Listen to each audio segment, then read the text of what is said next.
But as soon as he said this, I go, hey, wait a minute. You guys are just pouring heavy metals down the sink. That's what you're doing, isn't it? And so I start asking around the last couple of days. I go, hey, man, what do you guys do with the hazardous waste? And at first I thought, okay, well, maybe it technically isn't hazardous waste. Okay, so I get on the internet and I'm looking. So two of the components, usually when you're doing color or probably black and white too, there are three components roughly. And two of them, one is acidic and one is alkaline. And when you mix them together, they neutralize and you can just pour that right down the sink, they say. But the other component, and I'm not exactly sure which one, is full of silver. Real quick, is it silver emulsion? Is that what we're talking about? Yeah, that seems to be the problem that's coming up, is the fact that the silver is considered hazardous waste. And as far as I can tell, they're just dumping it down the sink. Okay. Okay, yeah, here it is. Okay, so spent developer, which is alkaline, and spent stop bath, which is acidic. You can combine those two and just dump them down a sink. Because one of the things is that once you combine it, it neutralizes the pH balance, and then it creates a material that's not that has a pH balance that's safe to go down the drain. There's nothing in there apparently. But here's the problem. Apparently, okay, it says fixers, toners, and reducers or intensifiers, whatever the hell that is. I know what a fixer is. Cannot be placed untreated in the sink because they contain silver and other heavy metals. They're dumping heavy metal sludge down the sink, and it's going into the municipal system. Or even worse than that, I was just thinking about this. If you're dumping heavy metals down your sink and you have a septic tank, those heavy metals are going into leaching into your ground. So you're going to end up turning your backyard into a hazardous waste dump. But here's the thing. I haven't really been making myself annoying and asking everybody. Mm-hmm. But I think I'm going to start doing that because they're all talking about this. We talked about how they just talk about all this great stuff that they have, and that they used. I used photo fine, frickin', Ilford, this and that, and whatever, HC110 or whatever the hell. And so that they can let us know that they are self-processing their stuff. But what they're not telling us is what they're doing with this hazardous waste. And in fact, I think these people are so ignorant that they actually don't know, that there is hazardous waste. Now, some people, may not realize that, but silver and the other heavy metals, there's a lot of salt in there. It's silver halide. That's a processed silver. So when it's going down, there's other things in there, not just silver. They think silver is safe, and it's really not, because it's a heavy metal. And when you start dumping it into the drain, it goes into the sewage, and these people don't even know it. And here's the thing, Gutterman, he goes, oh yeah, after this guy talked about putting the steel wool in the bottom of the fixer bucket, he was saying, I was thinking I should try to be a little more, ecologically conscious. I'm like, dude, you've been spending the last 30 years pouring your shit down the drain, and you're talking about all this great shit and how important, how great film is and all this stuff, but you're poisoning the environment. And he's in Kentucky. So I don't know if they're all using septic tanks over there, but according to the stereotype, they are. So it's like, dude, you're dumping all this silver into your septic tank, and it's leaching into the ground. I don't know how film photography is it's the greatest thing. So the thing is, they talk like developing their own film at home is like some kind of badge of honor or some such shit like that. But the fact is I send my stuff to the darkroom or to the Memphis Film Lab. And there's a bunch of other labs that do all this stuff. The darkroom, for those who don't know, is a commercial lab, film development and printing lab in I think it's in San Clemente. And they'll do frickin' anything. They'll do 110. They'll do frickin' APS. They'll do frickin' anything you have. They will develop it for you.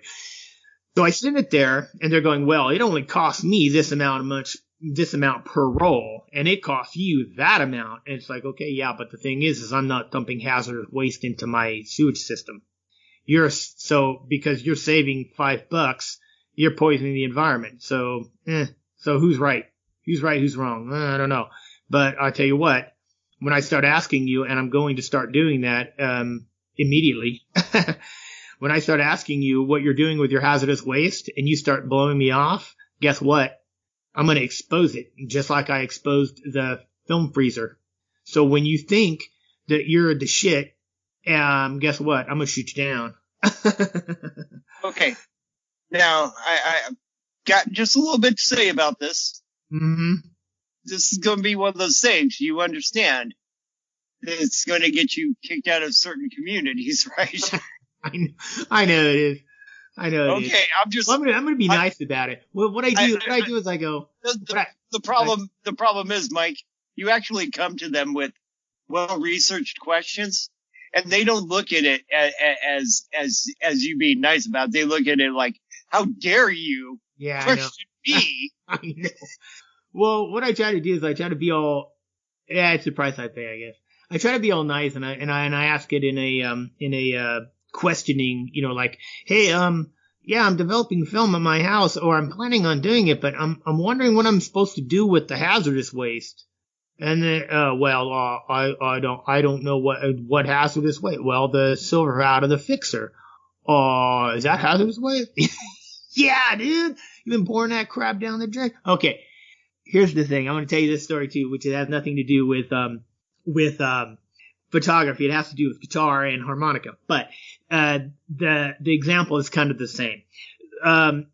What people don't know, okay, people have heard of the blues scale, okay, and what they think is that there's a flat third, that the third interval of the blues scale is flatted from the major scale, and they think that it's flatted a semitone. Okay, but what I found out was it's actually not. In fact, it's like a quarter of a semitone. It's just, you scrub just a little bit off the top. But the problem is the way we write music doesn't allow for microtones, it's called. So what they do is they show it as a flatted third. It's not, but that's what they show it. So the guy I was talking about 2 episodes ago, Joe, the guy who was into the turntablism, and then he got blocked by his friends. Well, the reason we had a disagreement was because I wondered about how harmonica players handle the flat third. All we do is we just you start a bend, just a little bit of a bend. All you're doing we call it scrubbing a little off the top, and all you're doing is flattening. Yeah, because if you're really relaxed, you get the pure note. But depending on the draw, which I think is the 3. No, well, I can hardly even remember. I can't remember the exact hole that you're drawing from. But that's why we play in the second position instead of the key of the harmonica. The reason why is because we want that third that flat third so that we can scrub a little off the top. And we want it to be a draw note, because if it's a blow note, we can't really bend it.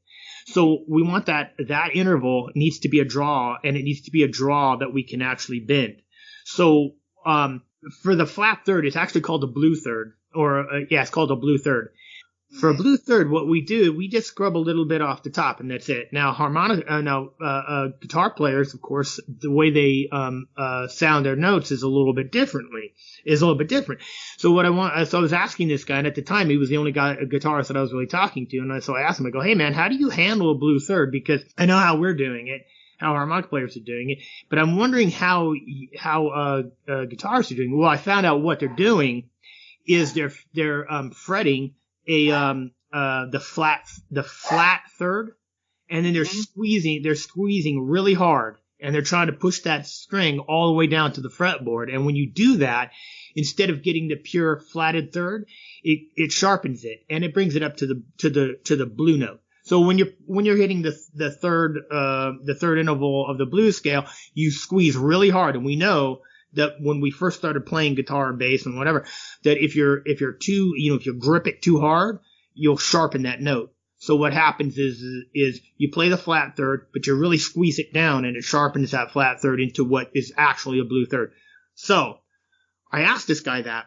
He said, "Oh no, it's just the flatted third from the major scale." And I go, "No, it's not. It's actually a microtone." No, it's a flat third. It's this, and then he starts giving me the interval formula for this scale, and I'm like, "Well, that's not actually accurate."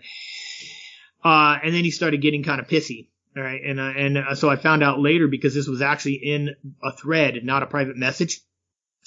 He starts talking to one of his gurus, whoever the hell that was, and this guy starts telling him, "Oh, no, your friend, I think your friend's overthinking it. I've always, I learned it as a flat third, blah, blah, blah." Okay. So then, of course, I started looking around and finding reputable people, Annie Raines, Kim Wilson, Dave Barrett, and a couple guitarists, actually. Charlie Musselwhite, and he's talking about guitar, and he was talking about that, and I go, and every time I'd find something, I'd post it. I go, "Hey, check it out. He's talking about the blue third," right? This guy, of course, we don't talk anymore, of course. So anyway, what I was getting at is that, a lot of these people that think they're experts, they're not, people who run around talking about, how smart they are and how they know all this stuff. 9 times out of 10, they really don't. It's more important to them to be respected and worshipped practically than to actually be right.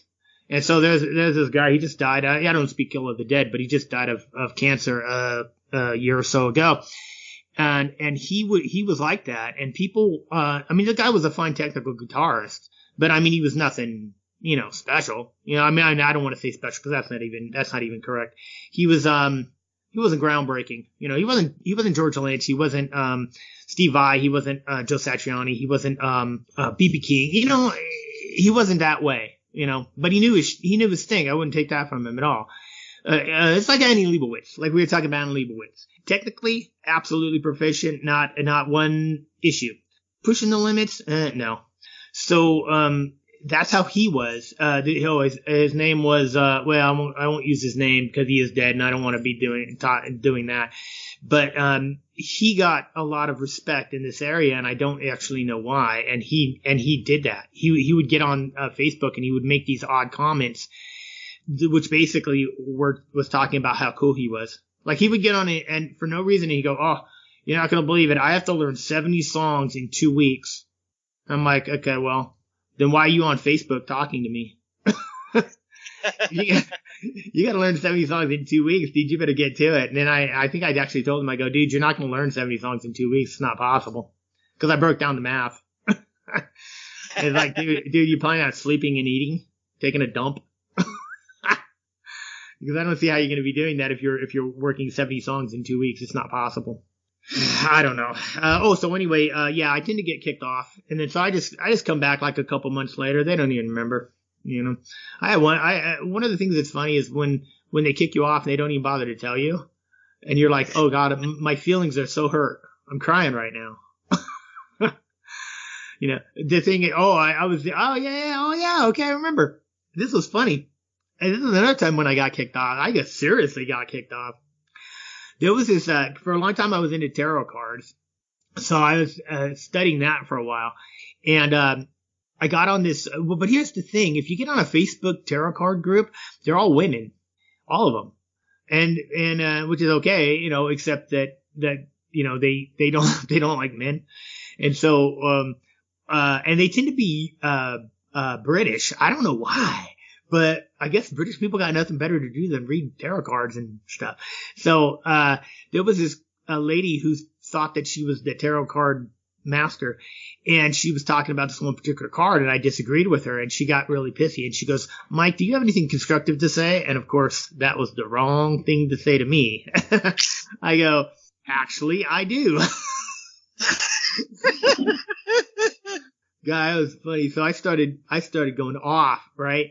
And then, just talking, I just started describing this particular card and what I thought it was about. And then, needless to say, an hour or so later, hey, how come I'm not on this group anymore? So I had been talking to this one British girl, and I talked to her, and she goes, "Oh yeah, she don't like what you were saying, so she kicked you off." I go, oh well. So the harmonica players don't like me, the guitar players don't like me, the tarot readers don't like me, now the photographers don't like me. I don't know. I gotta find friends. Oh well. Yeah. Anyway.